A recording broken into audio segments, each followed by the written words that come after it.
Shalom. First and foremost, we want to start off by giving all praises, honor, and glory to YAHAWAH, Ba'Hashem, Yahawashi, Ba'Hashem, Ba'Hashem, the wonders unto the apostles and the elders of the great millstone who's taught us this truth. And Shalom also to the Akim pushing this word in sincerity and in truth, and to the speckled bird across the four corners of the world, and to the few sisters who are listening. To you we say Shalom. Lord willing, this will be an edifying lesson. We are the brothers from the GM and Chicago camp. I'm the brother Kadashia.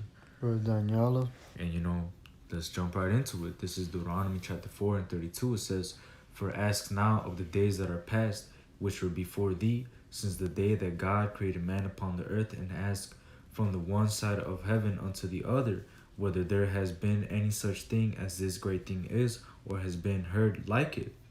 Did ever people hear the voice of God speaking out of the midst of a fire, as thou hast heard, and live? Or has God essayed to go and take him a nation from the midst of another nation by temptations, by signs, by wonders, and by war, and by a mighty hand, and by a stretched out arm, and by great terrors, according to all that the Lord your God did for you in Egypt before your eyes? This is the point. Unto thee it was showed, that thou mightest know that the Lord, he is God.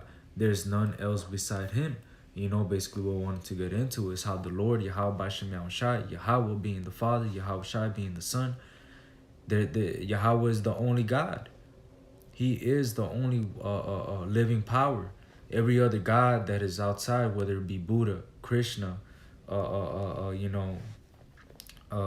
these different idols that these people believe in across the world, they're not real.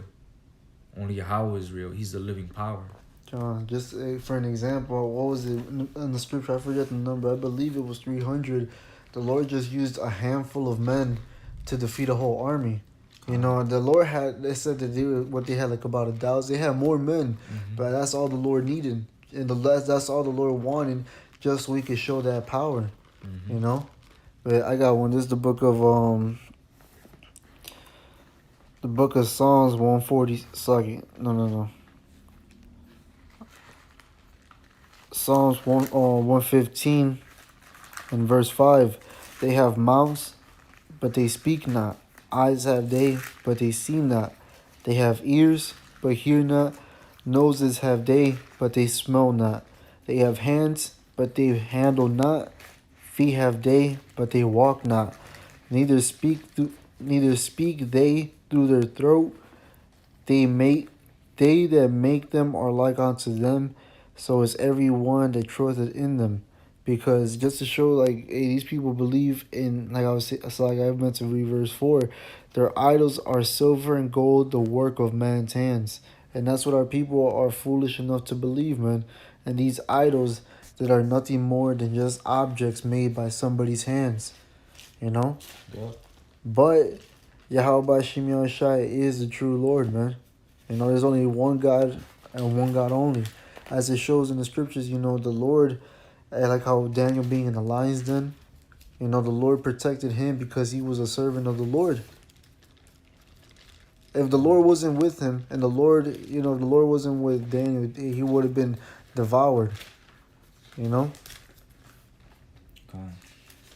But, hey, these false idols, man, these are going to lead you to your destruction. Just wanted to touch on that point real quick.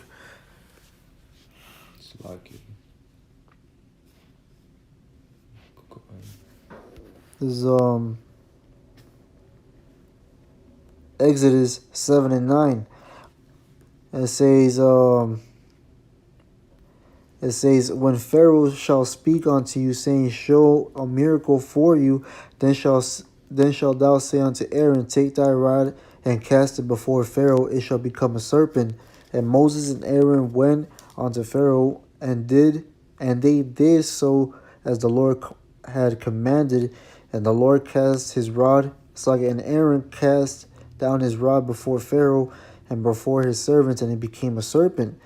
Then Pharaoh also called the wise men and the sorcerers, now the magicians of Egypt. They also did in like manner with their enchantments." So here you have it when the Lord, commanded, Aaron threw down his staff and it became a serpent. And Pharaoh and his sorcerers, they weren't amazed because they had that same power, right?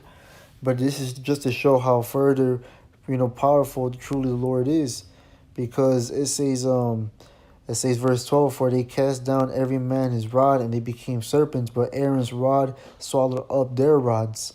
Shows the power of the Lord, man, because Aaron did what was commanded of the Lord, and that was the Lord's serpent right there. Mm-hmm. You know, that's just to show the power that these.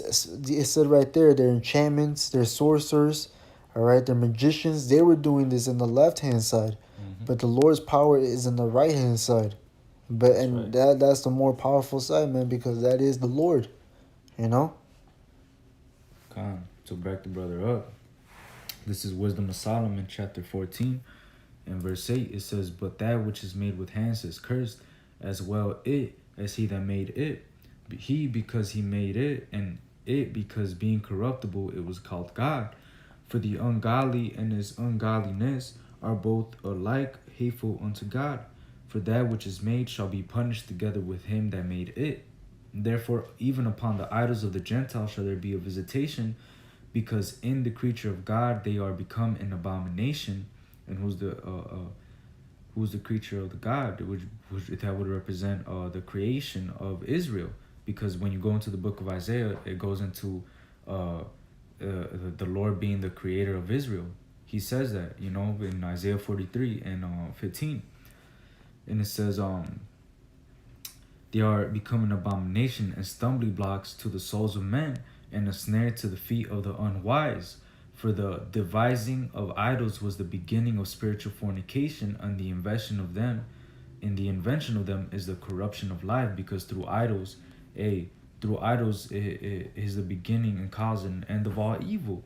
When you start worshiping idols, you start going off. You know, those idols, they have no breath in them. They're not alive. But YAHAWAH, which is the only true God, he's a lively God. He's alive. You know, Bakan. You know. Oh yeah, Khan. I got another one. This is back in Wisdom of Solomon, chapter 14 and 27. It says, for the worshipping of idols not to be named is the beginning, the cause, and end of all evil. And these idols, hey, they're not, they don't bring in they're not alive. They're just literally wood and stone, carved out of men's hands.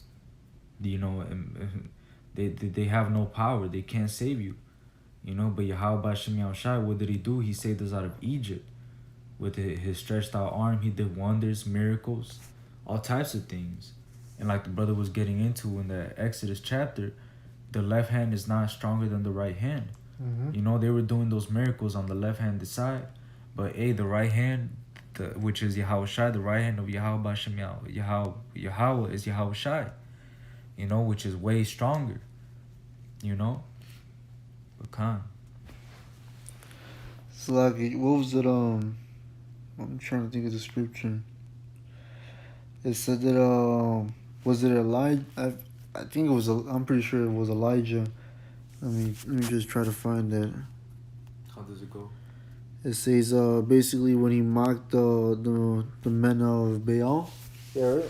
Oh, Khan, when he's mocking the man, basically saying that where's your God? Yep. Maybe he's sleeping. Mm-hmm. Maybe he's In a long journey. yeah, maybe he's on a long journey.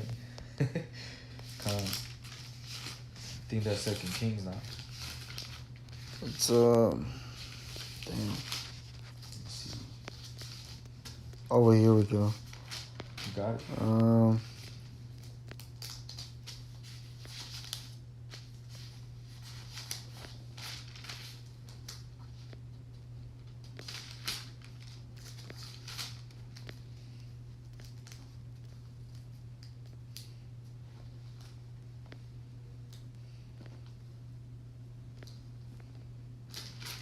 Oh, okay, come. You got it? Trying to see where to start.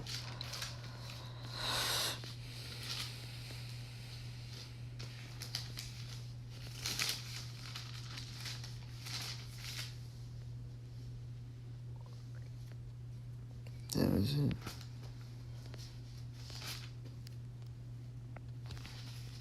Slovakia.